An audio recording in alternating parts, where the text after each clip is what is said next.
바로 대륙간 탄도미사일 화성 17형 기념우표입니다. 이런 거 진짜야? 합성이에요? 진짜예요. 진짜겠지. 우표를 저렇게 실사를 가지고 실사를 그것도 캡처 따서. 그럼요. 저렇게 한다고?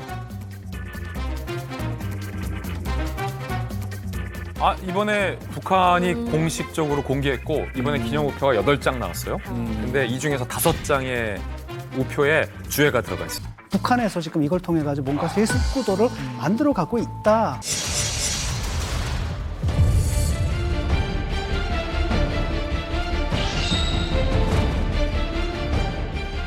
김정은 다음에 후계자는 김주애다. 너무 자주 나와요. 지나치게 자주 나와요. 김주의 존재감이 확실히 좀 남다르긴 한 것 같아요. 세뇌 기본이 바로 반복입니다. 무게 라이팅을 하자. 군 장성들을 딱 옆에다 보호하는 것처럼 딱 센터에다 놓고 볼을 만진다라는 거는 상상할 수도 없죠. 독재자의 볼을 감히 누가 만지겠어요.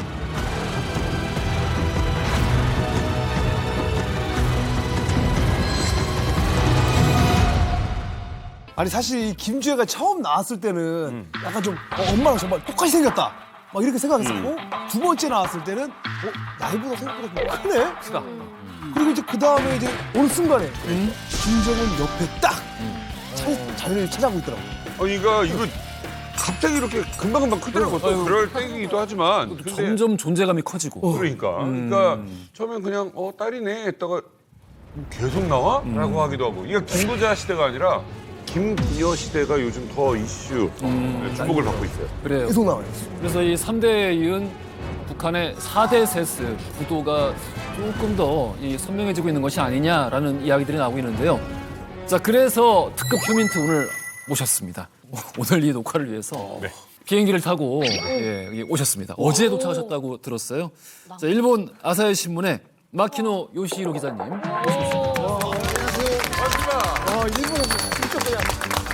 예, 반갑습니다. 아사히신문사 막대입니다. 반갑습니다. 아사히신문사 막대입니다. 저는 2019년까지 서울시장도 맡고 있었고요. 지금 동경에서 활동하고 있습니다.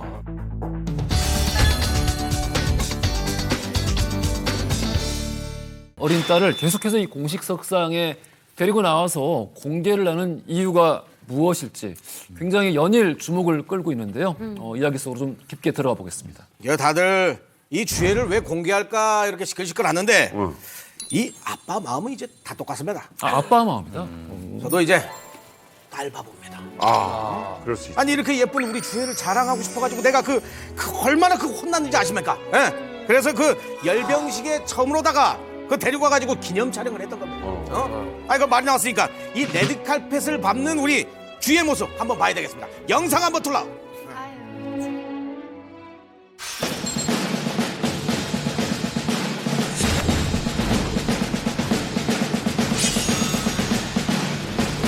열병식을 개최를 했어요.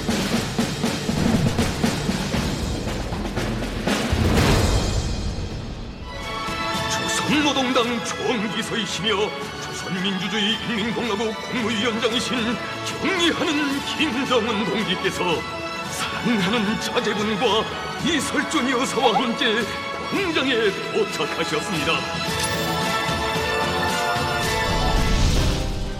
와, 진짜. 일이야. 와, 섭섭하겠다.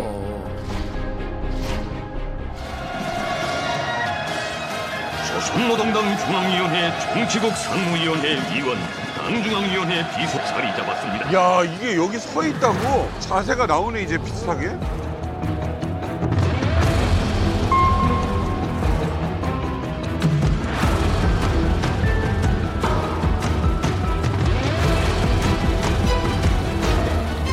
이군 스님 백두 전구를 주름잡아 내달리셨던 전설의 명마, 그 모습도 눈부신 백두산 군마가 기영대의 선두에 서 있습니다.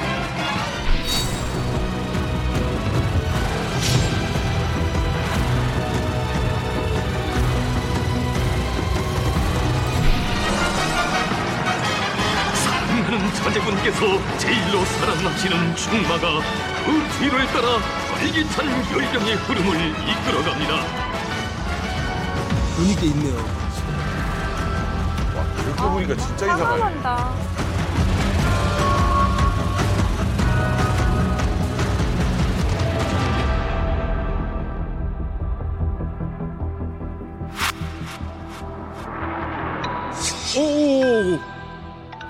내가 좀 징그럽다. 10살인데. 예, 맞아요. 한우주 씨.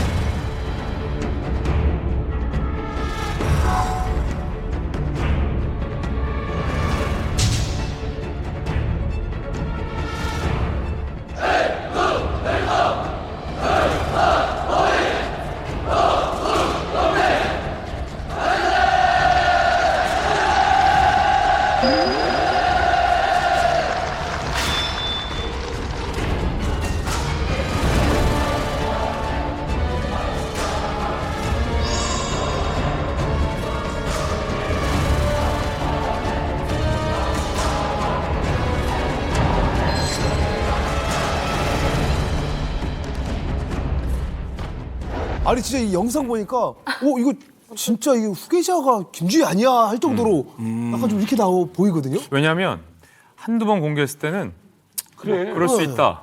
아, 애가 귀엽네. 작전이네. 작전이네. 후계자까지는 아니더라도 이제 4대 세습으로 갈 수 있다라는 것을 살며시 평양 시민들에게 은연중에 강조하는 메시지다 정도로 생각했는데 너무 자주 나와요. 그리고 지금까지 북한 사회에서 없었던 금도들을 막 깨고 있어요. 지금 보신 영상이 김일성 광장에서 북한군 창군 75주년 행사예요. 근데 창군 기념일은 북한에서 정말 중요하고 꽤 큰 행사입니다. 창군 기념일 즈음에 맞춰서 북한이 중요한 도발을 하기도 했어요. 역대급으로. 그만큼 굉장히 중요한 캘린더상의 일정인데 거기에 딴 데도 아니고 주석단에 김주혜를 떡하니 등장시켰어요. 어머니보다도 센터예요. 엄마 리설주, 아빠 김정은, 딸 김주혜 이 셋만 놓고 보면 김주혜가 오히려 더 센터예요. 누가 주석이고 누가 딸인지 모를 정도예요. 두 번째, 백마가 등장했어요. 그런데 김주혜의 백마만 공개했어요. 애들 2명이 더 있잖아요. 그것도 아들 2이 있을 것으로 추정되고 있는데 그러면 상식적으로 이 애들 백마도 누군가 타고 나왔어야 되는데 아, 인당 한 마리예요? 그럼요. 인당 한 마리인데 주혜 백마만 나왔다는 거예요. 그것도 좀 어색하고 이상하고 그냥 애 셋 중에 하나 딸 이뻐해서 부담 없으니까 데리고 나온 것 치고는 너무나도 과도하게 북한이 정치적인 의미를 부여하고 있다는 거죠. 또 하나 과도해. 많은 분들이 아까 말씀하셨던 볼터치 그게 연습했다라고 했는데 당연히 연습했겠죠. 북한에서 최고 존엄과 함께 나오는 행사에서 연습이 없는 건 없으니까. 그런데 그렇다고 보기에는 너무 자연스러워요. 김주혜가 평소에 아빠에 대해서 자주자주 하던 행동들이 연출을 통해서 자연스럽게 나온 건데 중요한 건 이거를 북한이 김정은이 북한 군부가 계속 허용하고 일부러 노출하고 있다는 거예요. 이 제가 말했던 3-4가지가 그간에 없었던 선을 넘는 행동들인데 저는 과도하게 왜 주애에만 이렇게 의미를 부여하는지가 그래요. 수상한 거죠. 제가 볼 때는 평소 아까 김민진 기자가 얘기한 것처럼 평소에 하던 행동인데 더 중요한 건 그걸 노출시켰다는 거고 저는 한 번은 그럴 수 있다라고 생각을 했는데 그게 이번에 또 창군 기념식 때 또 한 번 반복이 되더라고요. 그래서 이건 연출이다. 굉장히 근데 대개 이제 독재자들이 갖고 있는 게 가장 큰 게 뭐냐면 인민들이 두려워하거든요. 강경한 이미지를. 근데 아빠와 같이 딸이 와서 이렇게 만지는 거 했을 때 이 강경한 이미지를 완화시켜주면서 뭐랄까 인민들에게 친근감을 줄 수 있거든요. 딱 보니까 쟤도 그냥 우리랑 똑같은 아버지네 그러네. 라고 하는 아주 계산된 제가 볼 때는 굉장히 고도로 연출된 기법이라고 봐요. 근데 저는 이 장면 보면서 그 김일성의 카리스마, 김정일은 약간 엄한, 근데 이 사람은 약간 감성 정치 쪽으로 돌아선 것 같아요.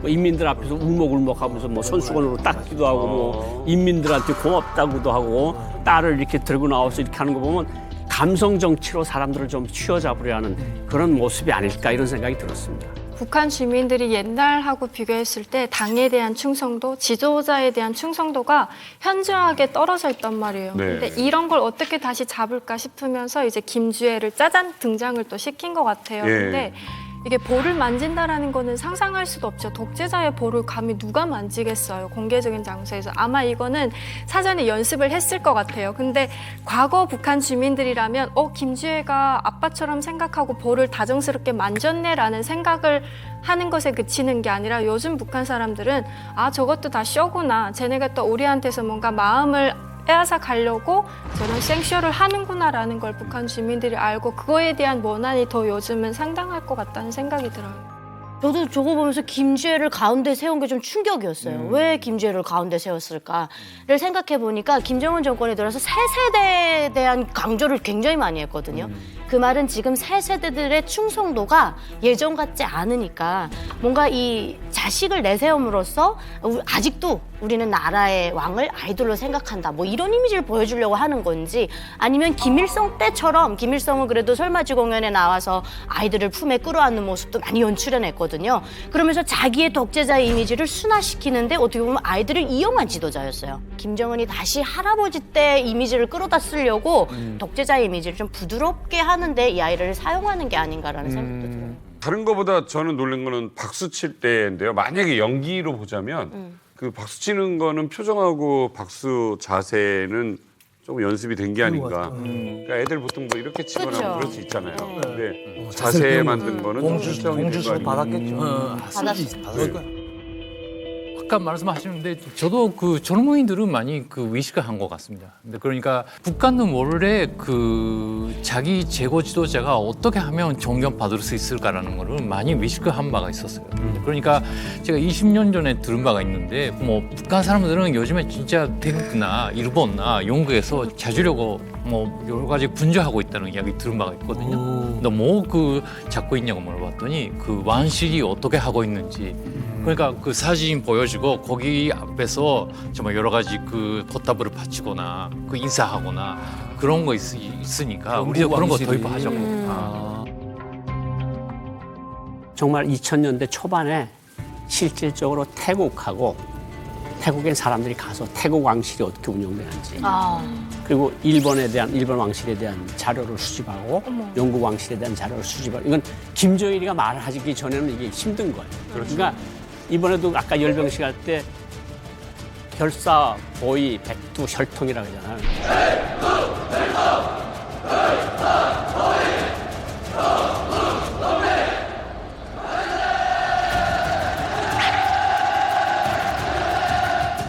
자기네는 시적인 영역이라는 것을 강조하려는 게 있는 것 같아요. 그 목적이 우리는 너네 같은 사람들이 아니고 우리는 혈통 자체가 완전히 왕족이나 뭐 신이나 뭐 황제나 이런 급이다 하는 것들을 보여주기 위한 여러 퍼포먼스들인 것 같아요. 그러니까 이게 어떤 효과냐면 사실 우리가 보는 일본 황실이나 아니면 영국 황실이나 또 그 밖에 네덜란드 황실이라든지는 이런 것들을 보게 되면 거기는 입헌군주제거든요. 민주주의예요. 그런데 사실상 이 사람들은 절대군주제거든. 그걸 갖다 이미지를 뒤집어 씌우는 거예요. 이 절대 군주제인데 이것처럼 보이게 한다고 한다면 이것이 갖고 있는 그 원시성과 봉건성과 그 폭력성 같은 게 지워지면서 우리도 뭐 니네들도 다 하잖아. 우리도 그런 거야. 라는 사실상 굉장히 고도의 거짓말일 수가 있는 거예요. 아니 몇 번 말씀을 하셨어요. 예, 제가. 여기 영국 뭐 이런 거 흉내낸다고. 그러니까 근데 그 흉내내는 게 사실상 거짓말이라는 거죠. 그쪽은 사실은 민주주의고 왕실이라는 게 상징적인 역할만 그렇죠. 하는데 이 사람들은 사실 세습을 해가면서 실제 절대 권력을 휘두르는 옛날 정말 절대군주제 시절이거든요. 근데 이걸 갖다 마치 영국 황실이나 일본 황실처럼 보이게 해서 너무나 당연한 것처럼 심지어는 국민들에게 또는 전 세계인들에게 친근하게 보여주게 하는 그런 효과를 노리는 거죠 지금. 썬킴 교수님. 네. 백마의 등장. 이게 사실 영화를 공부하시고로서 이거 모든 건 이미지에 영향을 미치는 거잖아요. 먼저 소위 이제 백두혈통을 얘기하는데 오히려 혈통을 강조한다는 건 그만큼 혈통이 부족하다는 거예요. 아예 그렇죠. 없다든지. 맞아.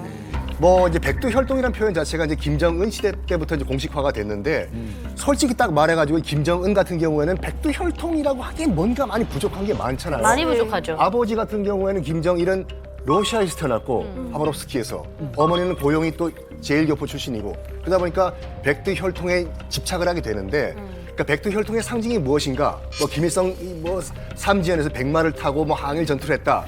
그 백마를 한번 이용을 해보자. 저는 아까 그 이 열병식에서 순서를 전 아주 주의 깊게 봤어요. 첫 번째 나왔던 것이 원수님께서 이 백두산에서 타셨던 이 백두군마다 이원스님 백두 전구를 주름잡아 내달리셨던 전설의 명마 그 멋도 눈부신 백두산 군마가 기영대의 선두에 서 있습니다. 그 다음에 순서가 뭐였냐면은 그러니까 김주의 말이라는 말은 안 했어요. 하지만 사랑하는 이 자제분이 정말 사랑하는 그런 충마다라고 하면서 둘이 뒤에 따라왔는데 사랑하는 자제분께서 제일로 사랑하시는 충마가 그 뒤를 따라 활기찬 열병의 흐름을 이끌어갑니다. 지금까지 나왔던 레퍼런스로 봤을 때는 김주의 말이 맞거든요. 그 말을 우리가 종합을 해보면 김정은 다음에 후계자는 김주애다라는 판단이 충분히 가능하다는 얘기죠. 사실 제가 제일 우습게 본 거는 제일로 사랑하는 자제분이라 그랬어요. 맞아요. 근데 제일로 사랑하는 자제분은 다른 사람들이 모르잖아요. 김정은이 제일로 사랑하는 자제분이 누군지 어떻게 알아요? 모르지. 모르는데 이거는 김정은 자체가 쓴 말이에요.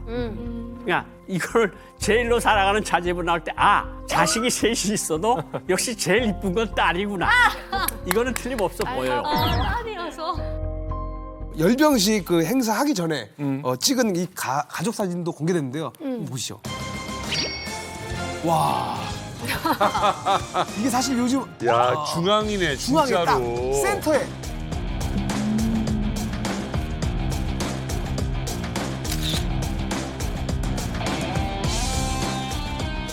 사실 요즘 아이돌들도 사실 센터에 쓰기가 쉽지 않은데 이거 어렵거든요. 센터 민감하죠. 네, 민감하거든요. 굉장히. 저도 이 사진을 보면서 되게 깜짝 놀랐는데 뭐 북한에서 이제 김일성 시대 때는 김일성이가 센터에 자기 이제 다른 애들을 갖다 무릎에다 앉혀놓고 찍은 건 있어요. 근데 거기다 앉혀놓고 지가 옆에서 가서 찍은 건 없거든요. 근데 그렇게 사랑해서 그런지 모르겠는데 예, 옆에다가 이제 자기네도 또 완전 코너로 가 있고 센터에 김주애를 앉혀놓은 게 저도 보면서 되게 신기했어요. 근데 저거 참 보면 우리가 또 주목해야 될 점이 하나 더 있어요. 우리는 항상 뭐 이 언론 매체를 통해서 접했기 때문에 뭐 당연하다 생각했던 것이 이거 아세요? 전 세계 지구상에 있는 그 어떤 국가 가운데서 유일하게 집집마다 그 나라의 지도자 사진이 걸려 있는 건 북한밖에 없어요. 전 집안에. 전 집안. 무조건 있어야죠. 그리고 더 그치. 그리고 그 수성화 닦는 천이 따로 있고. 맨날 그거 보면 그러죠. 정성걸레. 더 웃기는 건 뭐냐면 초상 휘장 있잖아요. 예. 김일성, 김정일 부자의 네. 초상화 배지. 있죠.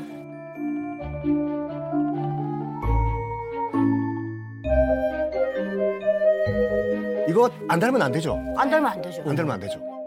근데 김주애는 이 초상 휘장을 안 달고 있어요.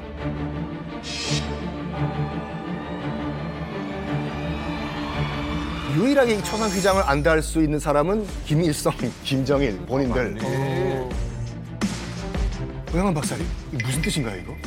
그러니까 뭐 거의 김정은 등급으로 보는 건데 사진만 보면 그러니까 지금까지 북한에서 6번, 7번에 걸쳐서 공개한 모든 화면들만 보면 후계자가 틀림없어요. 모양새는 후계자예요. 모양새는. 네. 그리고 김주애도 초상휘장을 안 달았다는 거는 거의 뭐 김정은 수준까지 올라갔다는 걸 의미하는 거거든요, 사실은. 그러니까 저런 것만 다 보면 모든 사람들이 다 저건 후계자가 틀림없다고 볼 수 있는 그거를 볼 수 있는 그런 건데 사실 뭐 초상휘장 안 달 때는 우리 외교관들은 이제 대사관에 나올 때 달고 나오잖아요. 그 일하러 나갈 때 초상휘장을 떼가지고 밑에다 넣어요. 왜냐면 사람들이 그 초상화를 가르치면서 뭐라 그러니까. 이게 뭐 스탈린이냐, 마오쩌둥이냐, 뭐 자꾸 놀려요. 아니, 대답하기가 짜증나요. 그러다가 들어올 때면 대사관 앞에 철문 앞에 딱 서면 초상휘장 다시 꺼내서 이렇게 달거든요. 근데 이 초상휘장이라고 하는 의미는 어떤 의미까지 있는가 하면 과오를 범했어요. 어떤 사람이 과오를 범했는데 이 사람을 처리를 해야 돼요. 근데 초상휘장을 달고 있는 사람은 처리를 못 해요. 면죄부구나. 해야 돼요. 이 초상휘장을 그러니까 뭐 친애하는 지도자 김정일 동지 몇 월 며칠 지시에 의해서 위대한 수령님과 위대한 장군님이 초상휘장을 내려모십니다. 하고 와서 떼요. 그다음에 이 팔레미로 그다음 반말이에요. 팔레미로 야 우리가 죽갑. 그러니까 초상휘장이 있는 사람은 함부로 못 떼. 못해요. 아, 그러니까 떼고 해야 되는 떼고 해요. 떼고. 그러니까 초상휘장이 가지는 무게라는 게 그러니까 북한의 전체 무게가 여기 달려 있는 거예요. 그렇지. 넣어야지, 넣어야지. 초상휘장 이제 작업복에는 안 모신다고 했는데 예. 북한에서 실제 작업복에는 달지 않게끔 규정이 돼 있고요. 그리고 이제 김주애 초상휘장 안 달았다고 되게 예민하게 우리가 보고 있지 않습니까? 북한에 사셨던 분들은 소년단 때 초상휘장 모셨나요? 그렇죠. 이게 안 소년단이자 모셨잖아요. 모셨죠. 김주애는 몇 살입니까? 10살. 10살이면 초상휘장 모실 나이가 아니에요. 네. 소년단원이기 때문에 소년단 휘장을 달아야지 소년단 김일성이 휘장도 안 김정일이 넥타이를 안 맸으니까.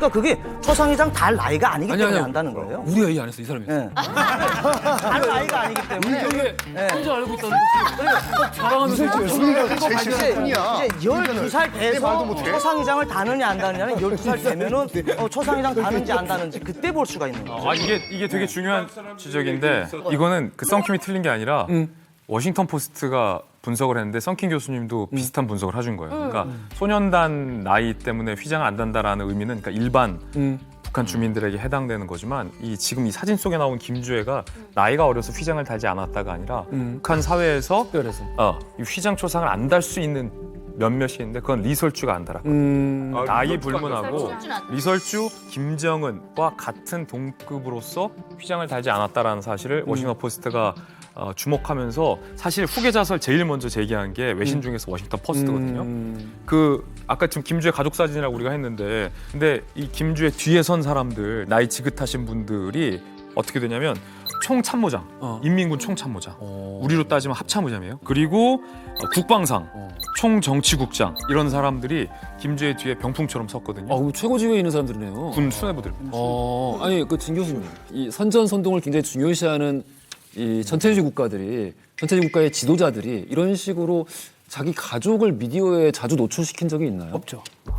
히틀러도 에바 브라운과의 관계를 아주 철저하게 비밀을 붙였고 스탈린도 딸에 대해서 딸이 망명한 다음에 우리가 알게 되는 거잖아요. 근데 푸틴 같은 경우에도 공개 안 했거든요. 어쩌다 걸렸냐면 제재가 들어가잖아요. 제재가 들어가면서 푸틴 가족까지 제재하다 보니까 딸이 딱 나왔는데 그때조차도 그 사람이 맞냐 안 맞냐 그런데 사진을 딱 보니까 닮았네. 그다음에 아까 그 사진을 딱 보니까 굉장히 일상적으로 보이려고 그래요. 왜냐하면 우리가 보통 이제 식사 같은 거 하면은 아내가 저기 있고 내가 여기 있으면 아이를 보통 가운데 앉히잖아요. 근데 그런 연출을 해가지고 그냥 일반적인 보통 그 이른바 민주국가의 그 입헌군주제의 민주국가의 왕실 문화처럼 좀 보이려고 하는 것 같아요. 저 사진에서 내가 주목해야 될 점은 뭐냐면은 보통 저렇게 찍게 되면 김정은 옆에 와가지고 이렇게 찍거든요. 근데 두 남자가 지금 김주희 옆에 이렇게 붙었어요. 그렇지, 이렇게 했어. 이렇게. 그러니까 상당히 이례적인 거잖아요. 군주가 보호한다는. 그렇죠. 이렇게 돼 있다라는 거죠. 난 그 점을 주목을 해요. 그렇죠. 그러니까 다른 무엇보다 이게 무슨 애 돌잔치야. 이러면은 가운데 놓고 이렇게 찍죠 부모님들이. 왜냐면 보면은 우리 어렸을 때 사진 보면 우리가 뇌가 제일 가운데 있잖아요. 근데 보면은 이때는 지금 군 건립 기념일이란 말이에요. 중요한 날이고 지금 사진 보셔도 이 아이의 양 어깨에 날개가 돋친 것처럼 이 날개 모양으로 견장들이 지금 이렇게 견장 별이 몇 개요 지금? 황금빛 견장들이 지금 이렇게 있지 않습니까? 눈이 진짜 날개다. 군 수뇌부가 이거는 저는 여전히 후계자 그냥 이게 뭔가 혼선을 주고 싶은 거 아닐까라는 쪽에 더 가까운 쪽이긴 하지만 그럼에도 불구하고 이날은 좀 굉장히 이례적인 대체 의도가 뭘까라는 걸 한 번 더 생각하게 만드는 날인 건 맞는 것 같아요. 자, 로열 패밀리의 존재를 이렇게 강하게 어필하고 있는 김정은. 혹시 이 딸의 모습을 지속적으로 노출을 하면서 지금 계속 얘기 나왔습니다만은 후계자의 자리를 공식화하려는 건 아닌가라는 의견들이 지금 전에는 조금 굉장히 소수였는데 날이 갈수록 더 힘을 얻고 있습니다.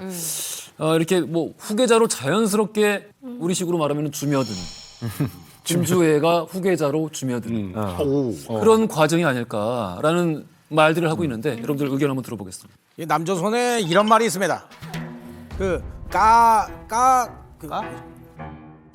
가스라이팅? 가스라이팅? 그래서 내가 생각한 방법. 우리 인민들을 후계라이팅을 하자. 사실 제가 그 고민이 많았습니다. 우리 딸 주혜에게 이제 이 후계자 자리를 물려주고 싶은데 이 사실 주혜가 이제 여자기도 하고 나이가 좀 어리다 보니까 이 인민들이 그 인정을 못 할까봐 그 걱정이 됐단 말입니다. 그래서 내가 생각한 것이 바로 후계라이팅. 원래 이제 그 세뇌의 기본이 바로 반복입니다. 그렇지. 이렇게 야금야금 주혜를 계속 공개하고 자연스럽게 노출시키다 보면은 우리 주혜가 후계자인지 알게 되지 않을까 이런 생각을 한 거니.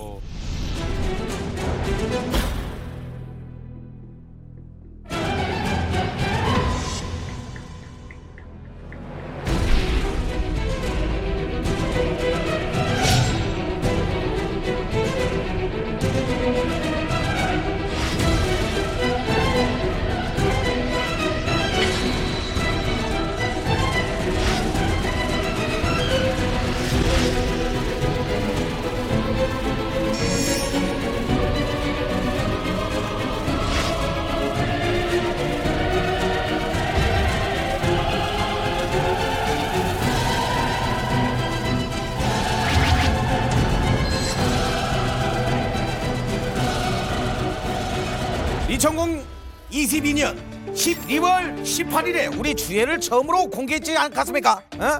주해를 위해서 화성 17형 대륙간 탄도 미사일 발사 현장 체험 학습에 데리고 가서 아주 그냥 좋아하더라고요. 확실히 좋아했어. 현장 합숙. 아버지가 딸을 이런 장소에 데려간다라는 게 이게 진짜 희한하죠. 예, 정말 그게 참 대단한 구성이에요.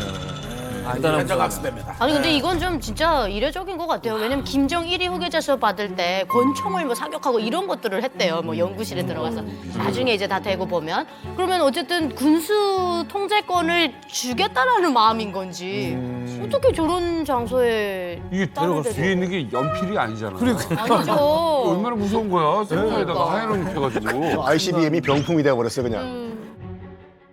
그다음 후계 라이팅.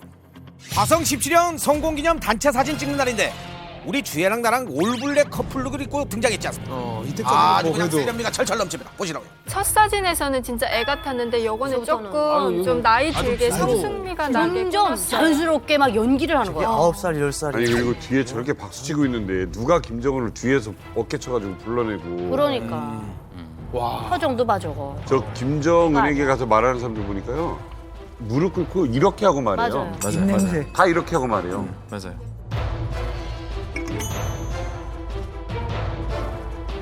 침튀기면 안 되나? 네, 그냥 입냄새 이게 안- 기본이에요 말은. 그러니까 튀길 수도 입을 가리는 게 아니더라고. 냄새나 뭐 다른 걸 가리는 냄새가 그런 나지. 느낌이었다고요. 뭐 황병서나 조영원 같이 지금 북한 정권의 2인자가 조영원이라 그러는데 다 무릎 꿇고 입 가리고 얘기를 하거든.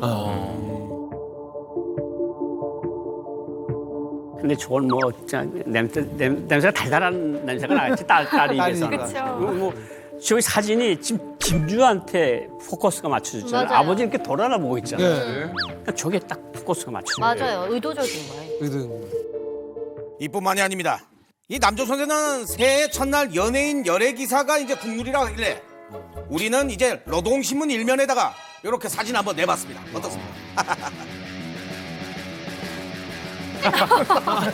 아니 전 세계가 제정신입니까? 탄과의 전쟁을 하는데 이렇게 핵을 만들어내는데 아니, 진짜 중요한 거는 저때 하나 터졌어야 돼. 공개하는 게 중요한 거예요. 원래 이제 김정은이 동생도 김여정이도 아버지 따라서 김정희 따라서 이 저 최전방해당 현지도 같이 다녔거든요. 그래요. 네, 근데 이제 편집을 다 했어요. 편집을 하고. 근데 이건 편집을 안 하고 그냥 오붓이 내보내는 게. 일부러 그러니까 내보내. 이게 사실 모든 영상물은 결국에는 그 현장에서 촬영되고 있는 순간 의도가 결정되는 게 아니라 감독이 어떤 장면을 보여주고 어떤 장면은 잘라내고 이거를 어떤 속도로 그리고 어떤 순서로 앞뒤를 붙일 것이냐 하는 순간 이 컨텐츠의 목적이 정해지거든요. 그래서 이게 연출이라고 하는 건데 안 보여줄 수도 있는데 맞아요. 이제 보여줬다. 굳이 저거를 데리고 다니면서. 일부러. 제 그 주변에 있는 사람들도 특히 뭐 자위대 친구들은 진짜 이해가 안 간다고 어떤 그 군사시설이나 그런 훈련장에 자격이 없는 사람은 들어가지 못하는 텐데 뭐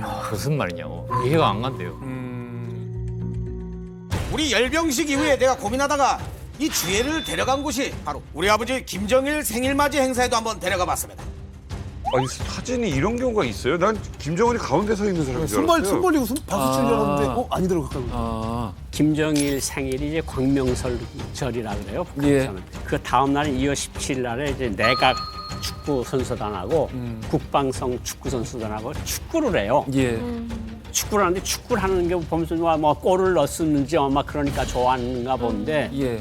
근데 저걸 보면서 어떤 생각이 드는가 하면 이제 주혜한테는 할아버지 김정은한테는 자기 아버지 생일을 기리는 행사잖아요. 저렇게 행사장에 저렇게 김주혜를 데리고 나왔다는 건 아주 정치적 함의가 너무 크고 약간 소름 끼친다. 아까 그 미사일 그 뭐 가짜인지 진짜인지는 모르겠지만 아주 그런 것도 보여주고 쭉 보여주는 의도가 있어서 계속 노출을 시키는 거 아니에요. 저런 거 가지고 앞으로 어디까지 갈지도 모르겠고 그러니까 저런 걸 보면 북한이 분명한 의도는 있는 거 같아요. 4대 세습에 대한 분명한 암시는 하고 있다. 이게 미술사 쪽으로 한번 따져보고 구도를 한번 보세요. 생각하면 삼각형 구도거든요. 맞아요. 삼각형 구도인데 정점에 김주혜가 있어요. 이렇게. 또는 김정은의 표정 각도가 그렇게 많이 잡히지 않은 각도라는 거죠. 흉한 각도죠, 예. 김정은은. 만약에 이게 진짜 의도해서 이 사람들이 내보낸 사진이다라고 한다면 이 사진의 중심이 역시 김주혜다. 그러니까 지금 어버이가 되기 위한 노력은 아닌가라는 생각은 전해요. 그러니까 어버이. 나는 이제 어버이가 자애로운 되고. 어버이. 왜냐면 어버이 소리는 아직 안 나오거든요. 맞아요. 맞아요. 네. 어버이 동지, 어버이 수령은 안 나오잖아요. 그러니까 어버이란 말을 붙이기 맞아요. 위한 좀 초석이 아닌가 싶어요. 아버지로서의 모습을. 나이가 또 들어가니까. 인민의 아버지가 되기 위해서는 아, 저 사람은 아버지구나를 계속 보이는 건 아닌가. 자, 그런데요. 김주의 최근 모습이 하나 등장했습니다. 아, 이거 진짜 최신인데. 저걸 삽질을 애한테 시켜. 이거 완전 먹어야지. 아니 근데 삽질을 시킨 건 아니에요. 그러니까 기념삽을 떴는데 이게 서포지구 주택 건설 착공식 기념 세레머니거든요. 예. 근데 보면은 주의 삽이 좀 작아요. 어린이용 삽이에요. 아, 어린이용 삽이에요? 네, 세레모니를 위한 기념삽을 따로 만들어서 이 서포지구에서 이제 아파트가 여기에 멋있게 지어질 텐데 그 기념 행사에 따라간 거고 여태까지 본 사진 중에 전 제일 재밌게 왜? 봤어요. 어린이용 삽이라서? 김정은이 2년 전인가 3년 전부터 살림집을 공급하겠다 부동산 공급 정책을 계속 발표했거든요. 이곳이 사실은 허허벌판인데 다 때려 부시고 거기에 이제 5만 채 살림집을 아파트를 짓겠다라고 한 거기예요. 그러니까 북한 김정은의 부동산 정책. 다시 말해서 이거는 여태까지는 우리가 군 행사에 계속 김주애가 나타났는데 평양의 경제 정책, 김정은의 시그니처 경제 정책, 부동산 정책이 바로 이거거든요. 여기서 삽을 뜨게 했다라는 건 김주애를 이제 경제 영역에서도 김정은이 노출을 시키네 이런 거거든요. 인재 쪽으로. 이제 이 여기서 지어지는 미래 세대들을 위한 집이 사실은 너희들이 살아갈 집이다 이런 거거든요. 사초기를 딸을 데려간 거 보면 글쎄 미사일은 후대들한테 물려줘서 후대들이 안전한 나라에 살게 할 거야. 뭐 억지로 게임 맞추면 그것까지 되는데 뭐 축구 경기도 뭐 좋아 뭐 가서 경기 아버지하고 아빠하고 그냥 가서 경기하는 거 볼 수 있어. 근데 이건 지금 경제도 내가 한몫을 하겠다는 거거든요. 저게. 그러니까 저런 것까지만 보면 딱 그냥 후계자의 모습인데 저런 거를 왜 10살 때부터 저렇게 공개를 자꾸 할까? 진짜 김정은의 머릿속에 뭐가 있는지 진짜 되게 궁금해요. 아니 근데 사실 김주애 말고 오빠가 또 있는 걸로 알고 있는데 아니 이렇게 동생이 이렇게 아빠랑 맨날 같이 나오고 막 사랑한다 그러고 가장 사랑한다 그러고 그럼 이 오빠는 어떻게 되는 거예요? 처음에는 이게 미디어 전략이다라고 생각을 했는데 지금 나오는 것들 보면 심상치 않지 않습니까? 여러 가지 조건이 이거는 단순한 미디어 전략을 이상을 넘어서 뭔가 김주애가 정말 김주애가 후계가 될지 안 될지 모르겠지만은 그다음에 아직도 그 될 가능성이 높지는 않다고 생각하지만 뭔가 지금 후계 구도를 만들어가는 데서의 어떤 역할은 분명히 하고 있다 이런 생각을 하게 된 거죠. 드는 의문이 생기는 게 아니면 김정은 아직도 젊은데 왜 벌써부터 후계를 구도하냐라고 했을 때 김정은의 이제 건강이라든지 뭐 당장은 아니다 하더라도 뭔가 좀 불안한 부분이 있지 않는가. 두 번째 우리가 아들이 있는 걸로 알고 있는데 왜 또 주애일까라고 했을 때 이 아들이 뭔가 우리가 이제 상상하지 못하는 어떤 다른 문제가 있지 않는가. 쉽게 말하면 후계자가 될 수 없는 다른 사연을 갖고 있는 게 아닌가. 라는 상상이 아직은 확실하지 않지만 추측이 드는데 또 다른 가능성 중에 하나는 바로 뭐냐면 그 14살짜리 아들이 있는 건 거의 확실하다 그러더라고요. 저도 이제 뭐 여기저기 물어보니까 대다수 사람들이 그렇게 얘기를 하는데 그러면 왜 아들은 놔두고 이걸 하느냐라고 했을 때 아들은 그냥 비밀리에 후계자 수업을 받고 일종의 그 데코이라 그러나 이 백두혈통을 이제 다지는 거죠. 쉽게 말하면 계승을 하는 건데 그 4대 세습하는 거 아닙니까? 4대 세습을 위한 여러 가지 세리머니를 김주애라는 대체모를 사용해가지고 얘는 노출시키지 않은 채 이걸로 하는 게 아닌가 이런 생각도 좀 들어요. 저는 시간 레버리지를 좀 생각해봤는데 김주애를 앞에다 내세우고 지금 이목이 그쪽으로 집중돼 있잖아요. 그리고 반대로 또 아들은 어디서 다른데 외국에 나가서 후계자 연막 작전 할 수 있어요. 그래서 앞에다가는 김주애를 그냥 이왕 공개된 거 그냥 앞에 나가서 그냥 써먹는 거예요. 그런 다음에 김주애가 오빠한테 그렇죠. 김여정처럼 잘하고 맞아요. 이라고 오피라고 하면서 근데 틀 좋게 청년의 모습으로 등장하는. 그건 일리가 있어요. 김정은 보면서 어떻게 들켰지 하는가요? 오빠는 김정은하고 리설주 부부가 꽁꽁 숨겨놨어요. 그래서 제가 오늘 녹화를 위해서 취재를 하고 왔는데 2번, 3번 계속 확인을 했어요. 첫째가 아들이 맞냐? 있긴 있어요. 아들이에요. 아들이 맞아요. 이건 확실해요. 첫째가 아들이 맞고 다만 조금 이견이 있긴 한데 전통적으로 백두혈통의 자제들이 뭐 프랑스에서 유학을 하든가 아니면 스위스에서 그렇지. 유학을 하든가 밖으로 다 내보냈단 말이에요. 근데 김정은의 장남은 평양에 있다. 이런 얘기가 계속 들려요. 어디 외국에 나갔다라는 얘기가 안 들려요. 왜냐면 외국에 나가면 얘가 후계자인지 아닌지는 몰라도 사실은 도청이 되거든요.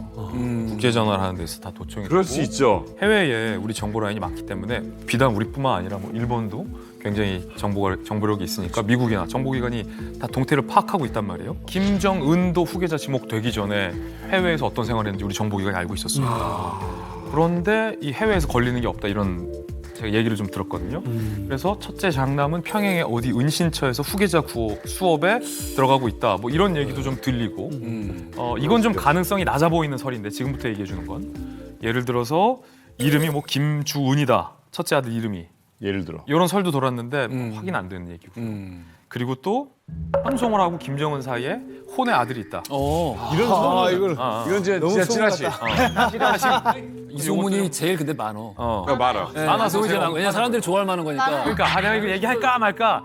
그래서 근데 현송월은 사실 결혼도 따로 했고 현송월 아들이 따로 있어요. 네. 이거는 완전 명백한 가짜 뉴스. 어쨌든 진짜 후계자는 꼭꼭 숨겨두고 있는 것 같고 셋째도 아들이에요. 근데 김정은이 이런 유명한 비하인드 스토리가 있어요. 제가 취재한 것 중에 셋째를 낳기 전에 첫째 아들을 낳아서 김정은이 너무 좋아했어요. 둘째 딸을 낳아서 되게 이뻐했어요. 주에. 왜냐면 첫째 아들이 이제 확보됐으니까. 근데 모든 독재자들이나 왕들은 아들이 하나 있으면 불안해요. 우리가 김정철, 김정은 사례에서 봤잖아요.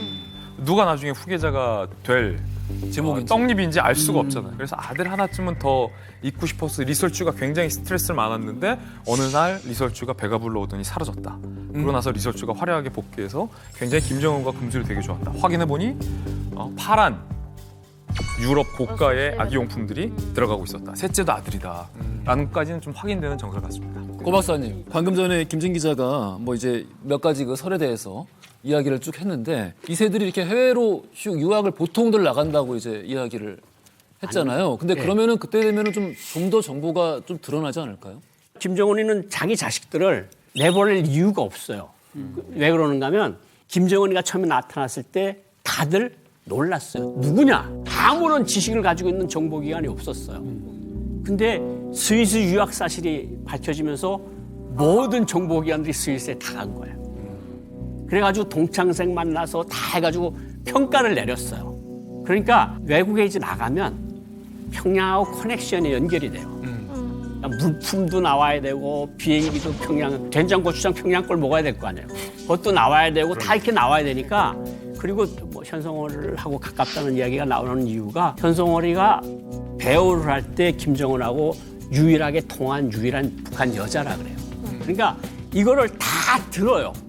우리만 듣는 게 아니라 미국도 듣고 프랑스도 듣고 일본도 듣고 다 들어요. 그러니까 나가 있으면 불리해. 그러니까 모든 정보가 셀 수 있으니까 어디서 조용히 시키고 있는 거는 틀림없어요. 네. 이게 조금 걱정이 되는 게 아까 평양에서 지금 후계자 수업을 받고 있다고 했잖아요. 근데 저는 탈북민으로서 되게 최악의 조건일 수도 있다라는 생각이 드는데 그래도 김여정하고 김정은은 해외 나가서 스위스에서 공부를 하면서 자본주의도 경험해 봤고 그리고 북한에 대한 아무리 자기가 독재자의 자식이라고 하지만 북한의 정치에 대한 모순점을 분명히 찾았을 거란 말이에요. 근데 평양에서만 공부한 사람이 사대의 세습자로 올라온다면 그 사람이 어떻게 더 유연한 정치를 펼칠지 지금의 북한보다는 더 최악의 북한이 되지 않을까라는 불안감도 들어요. 마키로 기자님.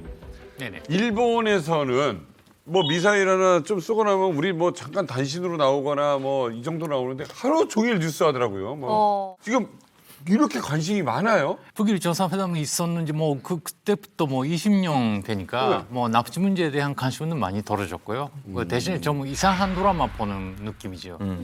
네. 이상한 드라마. 네. 근데 뭐 아까 말씀하셨지만 제가 기억이 나는 게 그 김주혜 씨가 이번에 처음에 나왔다는 게 아니라 그 데니스 로드만이 북한 갔을 때 2014년 당시에 나왔거든요. 김주혜 씨가.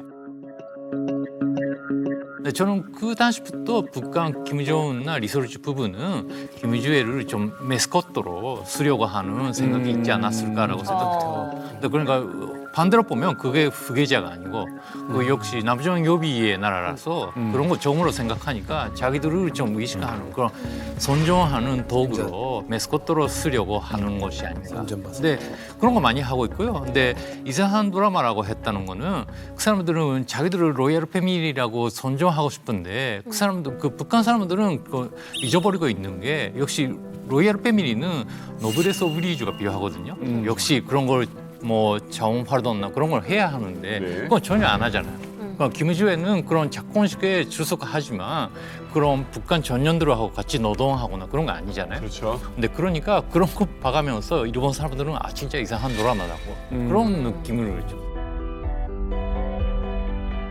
그 존칭에 대한 얘기 같은 것도 좀 궁금하잖아요. 예. 김주애가 처음에 공개됐을 때는 그 사랑하는 자제분이라고 했을 거예요. 근데 점점 가면서 호칭이 격상되더라고요. 뭐 존경하는, 마지막에는 뭐 존귀하신. 근데 제가 봤을 때는 사랑하는은 그냥 정말 아빠로서 자식을 사랑하는 마음이었던 것 같아요. 근데 점점 가면서 이제 호칭이 격상되는 이유는 아빠의 사랑을 받는 딸에서 그치는 게 아니라 장차 북한을 이끌어갈 4대 세습을 할 수 있는 중요한 인물이 될 수도 있다라는 것을 좀 암시하는 부분이 아닌가 싶어요. 북한에서 제일 높은 게 위대한이 제일 높아요. 위대한. 그다음에 이제 경애하는. 맞아요. 그다음에 친애하는. 존경하는. 그다음에 존경하는 이거. 아. 일반 사람, 일반 간부들한테 존경하는 총리 동지 하면 안 되지. 가요. 그러니까 존경하는 말을 못 써요. 아, 총리한테도요? 총리한테도 못 써요. 못 써요. 존경하는 비서동지라고 보고서에 썼다 그냥 가요. 그럼 이순신 장군은 존경한다 이런 말 하면 아이 큰일 나죠. 존경한다 뭐 이런 말 절대로 못 쓰게 되는데 말이야. 그러니까 어쨌든 그 정치적 함의가 다 있어요. 근데 김정일은 아버지가 살아있을 때 자기를 위대한이라는 말을 못 쓰게 했어. 이건 아버지만 쓰는 말이다. 그래서 위대한 김일성 동지 이랬는데 아버지가 죽은 다음에 이제 아청꾼들이 달라붙어서 이제 위대한. 그래서 위대한이 붙었고 고전에는 친애하는 여자라고 맞아요, 이렇게 붙었댔거든요. 근데 이렇게 어떤 그 정치적 용어가 이게 분명히 의미가 분명히 있는 거예요. 그러네. 그게 뭐 다양하게 표현이 나오니까 제일 이렇게 뽑은 한때 존경하신 그런 그 표현은 어떻게 그 처음이냐고 물어봤더니 그거 아니라고 김정숙 씨라는 김정일 씨 어머님이 계시는데 그 어머님의 한테는 쓴 적이 있다. 근데 그러니까 김정숙한데. 네, 근데 김정숙은- 그분이 쓰면은 역시 그 준성 견제 아닌가라고. 그러니까 스피치 라이터나 여러 가지 라이터가 있으니까 제거 지도자가 마음에 드는 표현을 여러 가지 생각해보고 그 표현은 김정숙 여사한테 쓴 말이니까 그런 거 쓰시면 어떻습니까라고 난 그렇게 하면 지도자도 너무 마음에 들고 오케이. 그런 걸 하니까 너무 가열되고 있지 않을까라고 그렇게 생각합니다. 이게 좀 우리나라에서 특별히 예민하게 보는 수 있는 것 같아요. 뭐 영어나 이걸로 바꿔보기에는 좀 약간 어려운 뉘앙스가. 영어로는 저게 100% 뉘앙스를 못 살려요. 그죠? 그렇죠. 경애하는이나 친애하는 말은 똑같아요. 영어로 쓰면. 리더. 그러니까 그걸 똑같이 북한 의미를 살릴 수가 없어. 그런 말이 세상에 없으니까. 그렇죠. 근데 이제 북한에서 이제 진짜로 김주애를 어떻게 보면 이제 굳히기로 확실한 이제 4대 세습을 하려고 하는 게 아닌가 생각이 드는 게 역대급 증거들이 좀 나왔다고 합니다. 어떤 거 있죠? 맞습니다. 그 남조선에서는 그 나 같은 사람을 그 딸바보라고 하지 않습니까? 딸을 사랑하니까 딸바보. 예, 그렇지 딸보가 않습니까? 될 수밖에 없어요. 예, 들여다보니까 이 남조선에서는 그 유명한 연예인들 그 가수들 보면 이 연예인들을 기념하는 굿즈를 이제 뭐 만든다고 얘기를 했어요. 그래서 나도 이번에 우리 주애를 위해서 하나 제작해봤습니다. 바로 대륙간 탄도미사일 화성 17형 기념우표입니다. 아, 이런 거. 진짜야? 세상에요? 진짜예요. 진짜겠지. 우표를 저렇게 실사를 가지고 실사를 그것도 캡처 그럼요. 저렇게 한다고? 아, 이번에 북한이 공식적으로 공개했고 이번에 기념우표가 8장 나왔어요. 근데 이 중에서 5장의 우표에 주애가 들어가 있어요. 에디션이.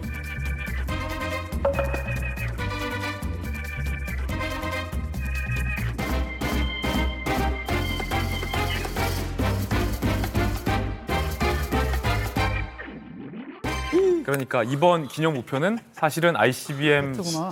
발사 성공을 기념한 우표지만 그 우표의 주인공은 김주애인 거죠. 8장 중에 5장이. 김주애가 기념 우표에 나왔잖아요. 그러면 북한이 발행한 기념 우표에 백두혈통 일가가 일가의 사진이 들어가 있는 기념 우표가 발행된 적이 있을까요, 없을까요? 정답은 있습니다. 네, 김정숙도 있었고 뭐 숙부 다 김일성도 있었어요. 있고. 그런데 이번 김주애 우표가 다른 점은 김주애를 제외한 다른 혈통들의 기념 우표는 사후에 발행됐어요. 그렇기 때문에 8장 중에 5장을 주애에 할애한 것, 그리고 주애가 어린 나이인데 아직 너무 살아있을 때에 북한 일가, 지도 가학의 일가의 일원을 기념하는 우표를 낸 건 매우 이례적입니다. 그 북한에서 옛날에 저걸로 그 외화 장사 많이 했고. 많이 했죠. 맞아요. 주화도. 나 같아도 막 우표 모은다고 하면 좀 모으고 싶지 않겠어요? 한 세트. 진짜 갖고 싶은데. 1970년대는 그 제일교포하고 평양 그 완복되는 편지에 김일성 지속의 그 우표도 있었다고 합니다. 근데 그래도 너무 존경하는 그 제거 지도자니까 스탬프를 이렇게 이렇게 그 얼굴을 그렇게 하면 안 돼. 그럼 어떻게 해야 돼? 사진이 저거는 이제 특별 판례야. 그렇지. 저기다가 조선중앙 우편 쾅 찍고 스위스에 가면 저 얼굴 위에다가 그 존귀하신 얼굴 막 존귀하다잖아요, 자기들끼리는. 거기다 스위스 도장 딱 찍으면 얼굴이 없어지잖아. 그러니까 저런 거는 북한 사람들도 외국 우표에다가 보내질 않아요. 저거는 특별히 보관해서 저거는 그냥 하는 우표고 사서 200원, 300원, 우리 230원짜리 그런 거는 아니다. 저거는 특별한 발행 그거고 그리고 2011년도에 김정은이가 우표에 나온 적이 있거든요. 요거 이제 2011년에 처음으로 나온 우표예요. 근데 여기 이제 김정은의 이름은 안 나왔어요. 우표를 같이 있네? 자, 교수님, 이 우표 어떤 의미가 있어요? 저 우표가 등장할 때가 바로 이제 세습이 시작될 때의 우표란 말이죠. 그러니까 북한에서 살아있는 사람이 나왔다라고 한다면 이제 세습이 준비되고 있다는 얘기거든요. 그래서 솔직히 말하면 김주애가 후계자가 될지 안 될지는 모르지만 어쨌든 김주애가 우표가 등장했다는 건 북한에서 지금 이걸 통해 가지고 뭔가 세습 구도를 만들어 가고 있다라는 것을 증거로 볼 수밖에 없는 거죠. 예. 아 근데 정말 특이하다. 그런 우표가 있다니 세상에. 이제 그 관심은 이거예요. 이제 주애란 이름은 이제 아무도 못 쓰느냐, 다 지워야 되느냐. 미국 자유아시아 방송의 첫 보도로 많은 국내 언론 보도로 이어졌는데 최근에 정주시 안전부 등에서 주애라는 이름으로 등록된 여성들을 북한 여성들을 불러내서 개명을 요구했다. 보도가 나왔어요. 그런데 이게 선례가 있습니다. 평양에 있는 시민들의 명부가 한번 입수된 적이 있어요. 맞아요. 근데 실제 평양에 있는 시민들의 이름, 기혼 여부, 자녀 여부, 사는 지역, 그 밖에 등등등 주민등록 등초본부 같아요. 근데 거기에 김정일이란 이름을 가진 38명의 주민이 다른 이름으로 개명한 흔적이 그대로 확인이 됐거든요. 그래서 아마 백두혈통이기 때문에 김주애에 대해서 개명을 요구하는 흐름도 어색하진 않다. 꼭 김주애가 후계자라서 이름 개명을 요구하는 건 아니고 단지 백두혈통의 어떤 고유의 퍼스널리티를 유지하기 위한 차원 정도가 아닐까 이렇게 생각합니다. 박주애는 그대로 쓸까요, 말까요? 아, 성이 다르는데. 바꿔야 되지 않나? 이거 고민이지. 네. 바꿔야 되지 않나요? 근데 주애야 이렇게 부르지 박계야 이러지 않아요. 정원이 나쁜 놈 뭐 이러면은 안 큰일 되죠. 나죠. 김주애는 사실 이름까지 바꾸게 할 만한 인물은 아니거든요. 왜냐면 김경희도 김정일 동생이었지만 그대로 김경희란 이름 다 썼어요, 북한 주민들이. 그리고 지금 현재 상황에서 존귀하신 자제분이라고 했지 단 한 번도 김주애라고는 안 했어요, 북한 당국에서. 그렇기 때문에 그 사람이 존귀하신 자제분인 줄은 아는데 김주애인 줄은 몰라요, 지금 북한 사람들이. 이름이 공개된 적이 한 번도 없기 때문에. 그런가? 그래요? 네. 그런데 지금 만약에 진짜로 뭐 아까 정주에서 이렇게 사람들을 끌어다가 그걸 요구했다라고 하면 조만간 이름 밝히겠네요. 왜냐면 김정은이 출연을 했을 때 아기들이 출생신고를 들어갔는데 그때 김정은이라는 이름 때문에 다 반려가 됐다 그래야 되나요? 그게 돌아온 거예요. 그래서 부모들이 황당해갖고 아니 왜 애기 이름을 못하게 하지 봤더니 나중에 김정은 대장 이러고 나왔거든요. 김주애라는 이름을 벌써 불러들여서 한다? 그러면 조만간 이름을 공개할 가능성이 높죠. 작업 중이다 지금. 아직까지 이름을 바꾸라는 지시는 안 내렸어요. 봐봐요. 아직까지는 공개를 안 내렸고. 했는데. 그리고 김정은이도 이름 바꿀 때 그 뭐 바꾸는 순서가 있습니다. 북한 주민들이 모두 바꾸게끔 하는 게 아니고 어르신들이라고 하죠, 형님. 어르신들은 이름 쓰던 거 그대로 쓰게 합니다. 네. 김정은도 아니 이제 당장 내일 모레 하는 사람을 갖다 이름 바꾸라는 내일 모레 하는 사람을 갖다 이름 바꾸라는 어르신 이름 바꾸셔야 돼요. 살면서 들어본 그러니까 적 젊은 없어. 사람들 그리고 또 이제 태어나는 사람들은 그 이름을 못 달게 하는 거고 이제 나이 드신 분들은 이름을 이왕 지어놓은 거니까 이제 뭐 60, 70 되신 분들을 갖다 개명을 하라고 하면 그건 안 되기 때문에 그렇게까지는 안 합니다. 그들의 피출은 아니지만 리설주 같은 경우에도 딱 올라가서 정식 김정은의 부인이라는 걸 딱 밝혔을 때 리설주라는 이름을 가진 사람들한테 개명하는 것을 북한 당국에서 요구를 했었거든요. 근데 이렇게 말하면 대한민국 분들은 내가 부모님이 지어준 이름인데 개명하라고 하면 선뜻 개명해 그거에 대해서 뭐 불만이나 항의 같은 거 없어 하는데 없어요. 왜냐하면 너 이름 바꿔 우리 최고 지도자 저놈을 갖고 있으면 안 돼라고 했을 때 나는 이거 우리 부모님이 지어준 이름이야 내가 끝까지 이걸로 살 거야 이러면 이거는 북한 당국에 대한 반역이에요. 반역으로 취급이 되기 때문에 당에서 하라면 당연히 이름을 바꿔야 되는 거죠. 아니 우리 근본적인 질문 한번 해봅시다. 계속 지금 이름 가지고 얘기를 하고 있는데 이름을 지었을 거 아닙니까? 왜 주예요? 이 주애라는 이름의 뜻이 뭐냐면 바로 이름을 지었을 거 아닙니까? 왜 주예요? 이 주애라는 이름의 뜻이 뭐냐면 바로 이설주 사랑해.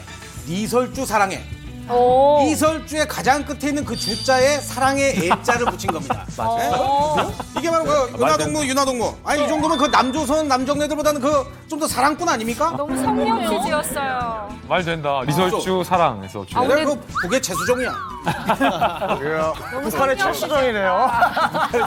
사랑꾼이라는 거. 야. 맞네.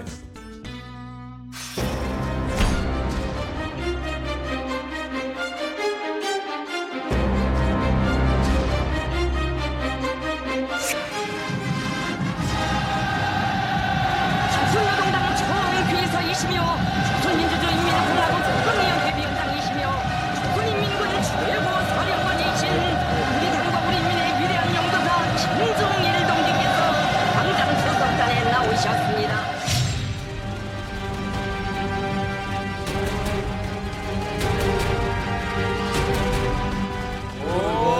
있었구나. 상당히 옆에.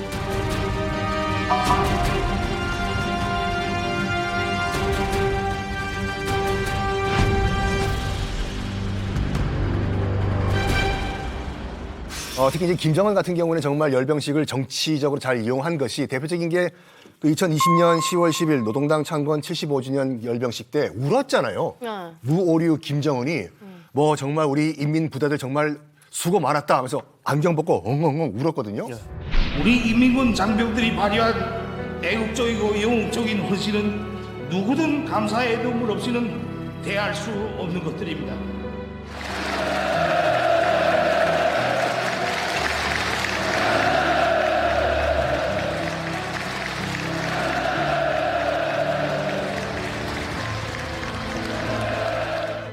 첫 등장한 것도 2010년도에 등장을 했고 김정일이 나의 후계자가 이제 김정은이다라는 걸 전국에 공개를 한 거예요. 지금 다음 후계자를 공개하는데 열병식을 이용을 했다라는 전례로 봤을 때 김주애를 주석단에 올렸다는 것은 4대 세습을 공식화하는 어떤 증거가 아닌가라고 우리가 또 생각할 수가 있죠. 그래요. 아니 근데 그 종민 씨, 네. 우리가 지금 이렇게 김 씨 일가를 쭉 이야기를 하고 있는데 이상하게 과거에 우리가 얘기를 많이 했었는데 이 자리에서 지금까지 단 한 번도 언급이 되지 않은 철저하게 소외되고 있는 사람이 한 명 있네요. 맞습니다. 김주애가 나오기 전에 어떻게 보면 후계자로 굉장히 이름이 거론됐었던 김정은의 동생 김여정. 그러면 이 김여정은 어떻게 보면 좀 뒤로 밀려나온 거예요? 포기당한 건가요? 저는 이렇게 생각하는데요. 근데 김여정도 김주애도 그 후계자 자격을 가지고 있는 답스페어라고 생각합니다. 그러니까 아직 그 후계자 지명은 받지 않고 있지만 김정은이 뭔가 있을 때는 그 대신에 뭔가 한다. 그런 자격 가지고 있는 사람이고 근데 서열이 김주애가 역시 김정은 패밀리니까 좀 서열이 높고 그 다음에 김여정다. 근데 김여정은 이 시기에 좀 그 후계자 아닌가라는 목소리가 있었는데 그때도 남북 정상회담 때 그 사인하려고 하는 김정한테 펜을 들어주거나 아니면 뭐 대북하다 할 때 가위를 들어주거나 그거는 후계자가 하는 일이 아니고 그냥 후계자가 자격은 가지고 있지만 아직 그 제거 지도자하고 무화 같은 그런 관계라고 저는 생각합니다.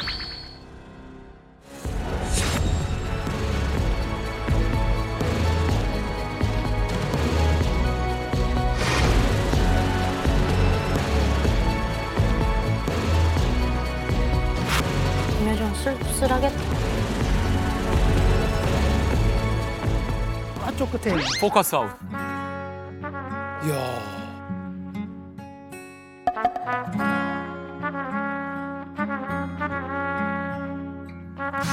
주말 드라마 같아. 음악 진짜 해장하다. 없는 게 아니구나. 아유 슬프다.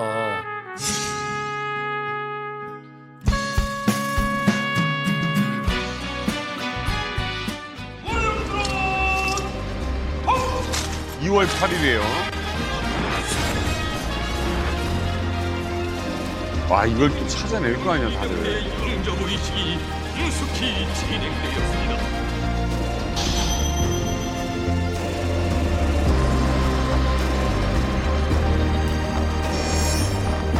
그 뒤에 따라가는 거. 어머나, 너무 뒤로 갔다. 그걸 찾아낸다고? 그 김여정은 어떻게 알아요? 사진이 뿌여서 그렇지 김여정. 원리야? 좀 슬프다. 동생을 저기다 데려다 놨네.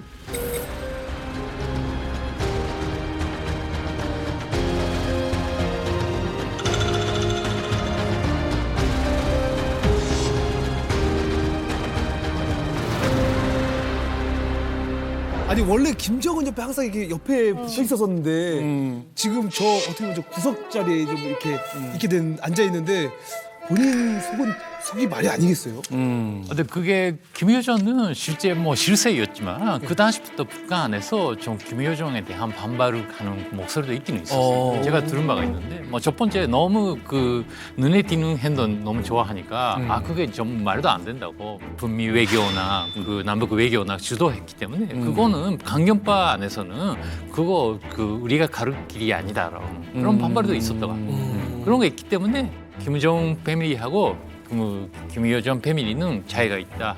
몸통이고 조카지다라고 하려고 하는 그런 그 의식으로 구도가 되지 않았을까라고 저는 생각합니다. 2008년도 김정일이 8월 달에 쓰러지고 이제 정신 의식 차려서 첫 번째 한 행동이 이제 후계자를 누가 하면 좋겠냐. 그래서 이제 후계자로 막내가 좋겠다고 해서 막내로 정해졌고 그 후에 이제 몇 번 이야기가 진행되다가 이제 김여정이가 어떤 그 핵심들이 모인 자리에서 나도 당 사업을 하고 싶다 아버지. 그러니까 이제 김경희 비서가 그러면 안 된다. 안 된다. 그러지 말라. 북한이라고 하는 나라에서 그 여성에 대해서는 이제 김정일이 하도 비판을 많이 해서 암탉이 울면 뭐 나라가 망한다. 그래 뭐 민비가 이시조선을 망하게 만들어준 장본인이다. 이런 소리를 많이 했단 말이에요. 해놓고요. 그래서 뭐 차관급 이상 간부 중에서 여성 있는 게 이전에 김복신이라고 부총리가 김일성 때 한 번 있었고 그 이후에는 없거든요. 근데 그건 그러면서 또 김여정은 또 나와서 막 이렇게 돌아다니고 막 굴고 당 사업하겠다 그러고 뭐 이제 오빠 뒤에 쫓아다니고 그러니까 북한 사람들 눈에는 일단은 안 좋아 보이죠. 그리고 저 그림을 통해서 뭘 알 수 있는가 하면 역시 사랑은 내리사랑이다. 여동생보다는 자기 딸이 더 이쁘다. 아유. 그건 분명한 거죠. 박희로 이거 이상한 드라마입니다. 근데 제가 듣기로는 북한 사람들은 좀 김정은한테 상의하려고 하는 일이 생기면 김정은 갑자기 화가 나니까 너무 무섭게 하더라고요. 그러니까 먼저 그 김여정 쪽으로 가고 좀 상의하다가 어떻게 할게요라고 하는 경향도 있기 때문에 그런 김여정 밑에 있는 사람들은 그런 걸로 자신감도 생기고 그러면 그 김정은 밑에 있는 사람들은 그거 안 된다거나 리설주도 그렇게 생각하죠. 리설주도 그런 것을 느꼈기 때문에 김정은 일가를 좀 부각시켜야 한다고 그렇게 하지 않았을까라고 생각합니다. 이 부분에 대해서는 내가 그 마키노상한테 한마디 하겠습니다. 그래요? 갑자기? 우리 여정이한테 부패하라고 하지 말라. 아 이거야 내가 지금까지 그 비밀로 간직해온 그 속마음인데 이렇게 정확하게 분석하면 어떡합니까? 에? 안 그래도 요즘 여정이 그 히스테리가 장난이 아닙니다 지금. 큰일 났습니다. 방금 우리가 본 영상에서는 적어도 정말 이제 보이지 않는 수준이지만 어디 붙어 있긴 했어. 딱 있잖아요. 근데 그렇지. 그럼 김여정은 이제 뭐 하는 거예요? 김여정이 한때는 이 대남 메시지를 총괄하면서 북한에서 인사도 김여정 통해서 한다 이런 소문이 있었거든요. 그 정도로 막강했었어요. 예전에 오빠 잿더리 갖다 주던 역할은 이미 진작에 폐기됐어요. 그렇죠. 남북 공동 연락사무소로 폭파하던 그 순간부터 김여정은 굉장한 강경파의 맞아요. 대남 메시지를 총괄했다는 거예요. 플러스 인사 권한 일정 정도까지. 그랬던 김여정이 요즘 말이 많아요. 무슨 말이냐면 지금 중앙 행사 일단 화면에서 안 나오잖아요. 그렇지. 김여정 입장에서도 이렇게 밀리다가 아무리 여동생이지만 언제 그냥 밀릴지 모르거든요. 그래서 최근에 김정은이 긴급 ICBM 미사일 발사를 기습 지시한 적이 있어요. 그랬죠. 북한이 동해상으로 장거리로 포착되는 탄도미사일 한 발을 발사했습니다. 일본 언론도 홋카이도 인근 해역에 낙하할 것으로 일본 정부가 예측했다고 밝혔습니다. 근데 바로 그날 대한민국 언론에서 기습 지시를 하면서 무슨 9시간 만에 쏘냐. 이건 기술력의 한계고 그만큼 ICBM이 제대로 자리 잡지 못한 거다라는 분석들, 비판적인 분석이 나오니까 바로 그 다음에 김여정이 담화문을 냈어요.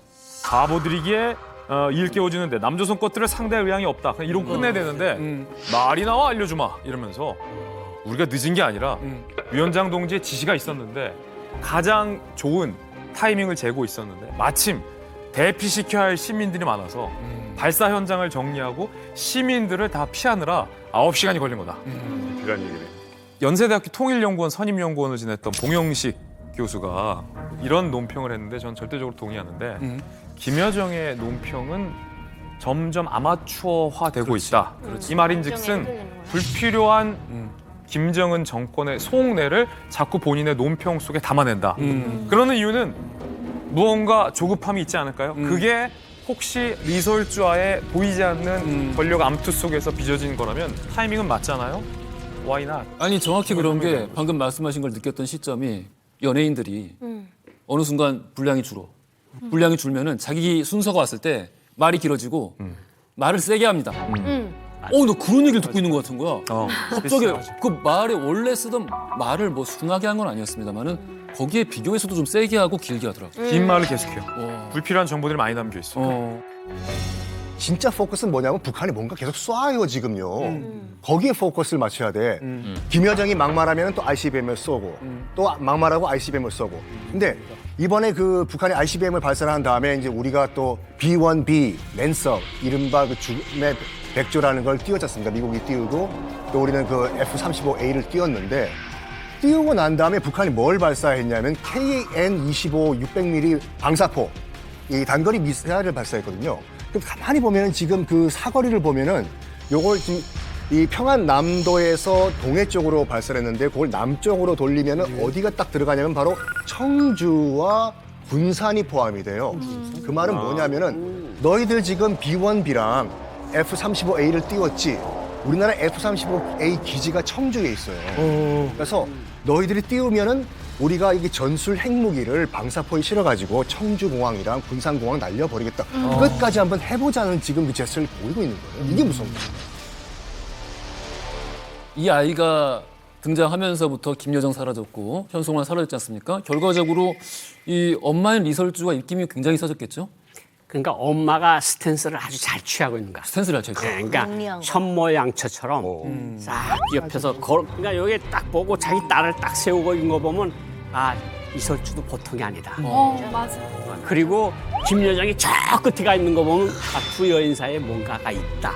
이설주하고 김여정 어떤 문제가 있을 수 있느냐면 만약에 계산에 김정은에게 무슨 신변의 이상이 생긴다면 김여정의 스탠스가 어떨까요? 장성택이 죽는 거 봤잖아요. 만약 김주애든 김주은이든 뭐 김주성이든 누가 올라가서 잡으면 자기 먼저 제일 먼저 칠 거 아니에요.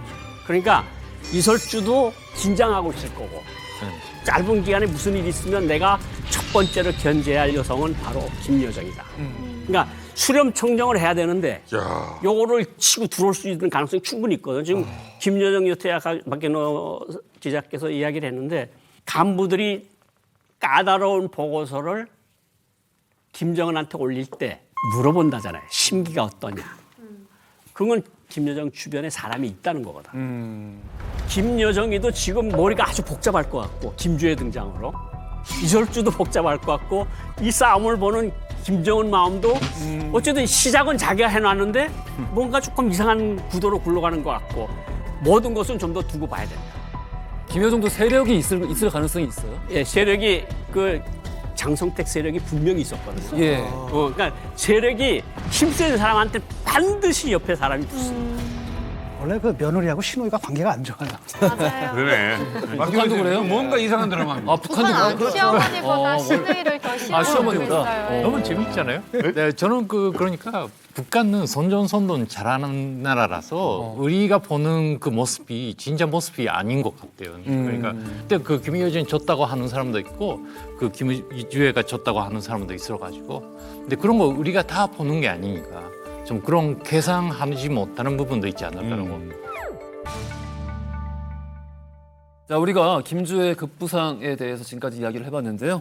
자, 예측을 한번 해보죠. 김부자의 시대가 가고 이 김부녀의 시대가 올 거라고 예상을 하시는지. 썬킴 교수님 어때요? 김주혜다? 저는 김주혜인지는 모르겠지만 4대 세습은 반드시 이루어질 것이다. 당연하다고 보고 있는 게 왜 그러냐면은 많은 분들이 나이가 너무 어리지 않냐 10살짜리 얘기하는데 김정은이 후계자로 지목됐을 때가 8살이에요. 그리고 나이는 별로 중요하지가 않아요. 김정은이 계속해서 추진해 나가면 어느 순간에 당연히 다음 후계자는 저 김주혜가 될 것이다라고 북한 주민들도 받아들이지 않을까라고 생각할 수도 있는 거죠. 우리 성킴 교수, 진중고 교수, 이게 바로 내가 의도한 후계 라이팅입니다. 다 계획대로 이제 돼가고 있습니다. 2016년경에 북한 노동신문에 정론이 실리는데 김일성 조선은 4대 5대를 걸쳐서 1000대 만대로 갈 것이다. 그런 노동신문 기사가 나왔어요. 그리고 김주혜가 된다고 칩시다. 그러면 박이 되든 윤이 되든 뭐 어떤 이가 되든 남자하고 결혼하면 그게 김씨조선입니까? 이씨조선이지. 그렇잖아요. 그러니까 대가 이제 뒤집히는 거예요. 그런데다가 만약에 김주혜한테 너무 이렇게 힘을 실어주면 김정은 권력에 플러스가 될까요? 마이너스가 될까요? 마이너스가 되는 거예요. 그러니까 후계자한테 모든 사람들이 시선이 쏠려요. 그래서 김일성도 죽기 전에 그런 후회를 했다고 그래요. 황장엽 비서 말씀이 내가 아들한테 권력을 너무 빨리 줬다.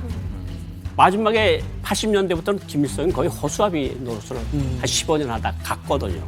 이게 뭘 의미하는가 하면 이게 너무 빨리 줘도 문제고 너무 적게 줘도 문제예요. 근데 북한 주민들한테는 확실히 인식은 줬어요. 4대 조선이 가는구나. 내가 잘못돼도 까불 생각하지 마. 우리 후대가 어디선가 씩씩하게 잘하고 있어. 까불지 마. 이런 신호도 확실히 준 거고. 그러니까 저는 이번 모든 이벤트가 김씨 혈통을 높이는 그러면 언제든지 후계자가 나와도 이상하지 않거든요. 그런 의미에 중점을 두고 봐야지 그림만 보면 완전 후계자예요. 그렇죠. 근데 북한 풍토나 모든 걸 보면 그거하고는 또 맞지 않는다는 거죠. 저도 그렇게 생각을 해요. 왜냐하면 남존여비가 너무 심해요. 우리가 생각하는 그 이상입니다. 예를 들어서 말씀드리면 북한에서 죄를 졌잖아요. 남자가 죄를 졌으면 와이프라든지 자식들이 아들이냐 딸이냐에 따라서 또 다릅니다.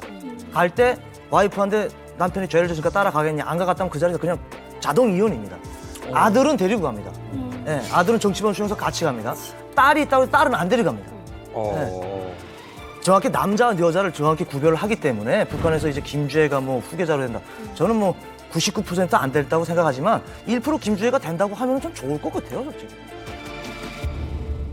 제가 볼 때는 일단은 이제 김여정이 그 듣자 하니까 어렸을 때 공부를 제일 잘했대요. 셋 중에서. 그리고 그 다음에 또 하나는 자기가 정치를 하고 싶어 한 거죠.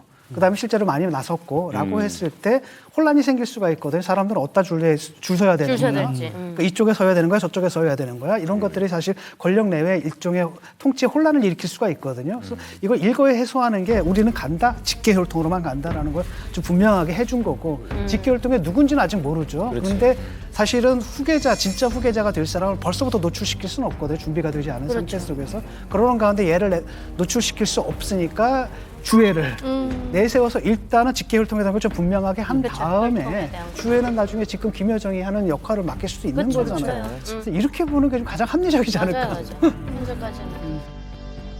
우리가 다시 복귀해 보면 김주에 나와서부터 뭐 미사일 쏘고 뭐 일본 바다에 가서 떨어지고 막 이래도 그냥 김주의 썰이만 하지 미사일은 그냥 다 잊어먹었어. 그러니까 김정은으로서는 미국에 대한 압력도 높이고 비난도 피하고 오히려 인민들한테는 자유로운 어버이상을 심어주고 그냥 이런 것들이 복합적으로 됐다고 생각을 하고 뭔가 자연 위기가 생기고 대형 아사가 생기고 미중 충돌이 생겼을 때 북한에서 어떤 반응이 일어날지. 그러니까 4대 세습까지 갈지 안 갈지는 우리가 지금 말하기는 너무 그런데 어쨌든 북한의 의지는 4대 세습까지 가는 건 확실하다. 그게 김주예요, 아니에요? 그거는 아니다. 아니다. 나도 아니라고. 김주예요, 아니에요? 아닌 것 같습니다. 아빠가 아니라는데 아빠가